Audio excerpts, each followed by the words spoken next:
Kwame Nkrumah once said in 1963 that only on a continental basis shall we be able to plan the proper utilization of all our resources for the full development of our continent. That was part of Kwame Nkrumah's speech in 1963 during the Addis Ababa Heads of State Conference, that only on a continental basis shall we be able to plan the future utilization of all our resources for the full development of our continent.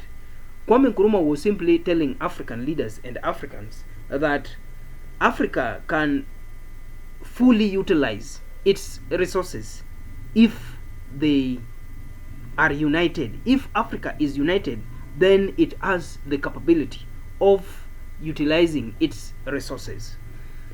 When we talk about Africa, we talk about a white continent. When we talk about Africa, we talk about a green continent. When we talk about Africa, we do not talk about a black continent. Why am I saying so? Africa, I have always said, is a very beautiful girl. A very beautiful girl that attracts the attention of very many suitors across the world. Africa is a very beautiful girl that attracts the attention of a superpower, United States, that attracts the attention of a superpower, Russia, that attracts the attention of a superpower, China, that attracts the attention of a superpower, North Korea, and many other superpowers. That is the power of Africa. These superpowers, these foreign governments, are competing in Africa. They are competing to seduce Africa, this beautiful girl. Why are they competing to seduce Africa? Because they know Africa is a beautiful girl with a fruitful womb. And yet, if foreigners understand the beauty of Africa, Africans themselves do not understand and appreciate the beauty of Africa. Why am I saying that Africans do not appreciate the beauty of Africa?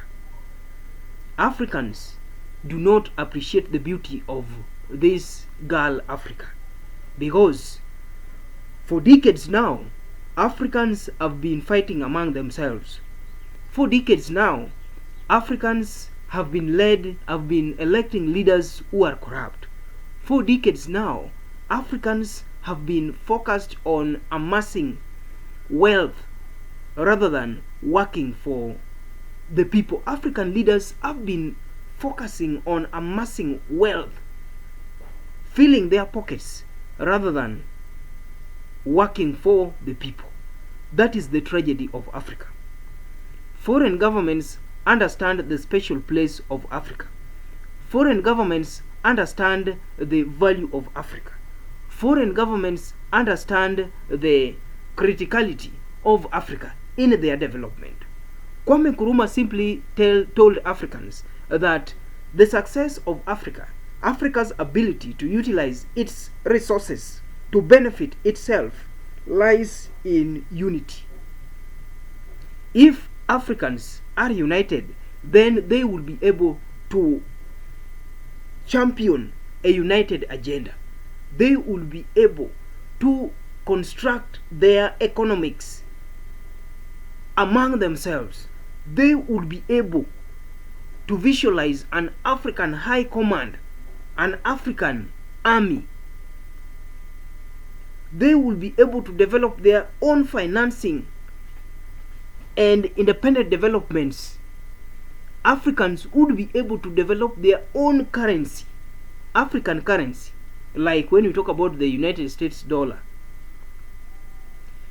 We have not achieved this because Africa is not united. And Kwame Nkrumah said simply that only on a continental basis shall we be able to plan the proper utilization of all our resources for the full development of Africa. That means that until the economic power of Africa is in our hands, the masses can have no real concern and no real interest for safeguarding our security. Currently, The economic power of Africa is in foreigners' hands. The social power of Africa is in foreigners' hands. The political power of Africa is in foreigners' hands. That means that Africa does not define its development. Africa does not define its politics. Africa does not define its economics. And Africa does not define its social status.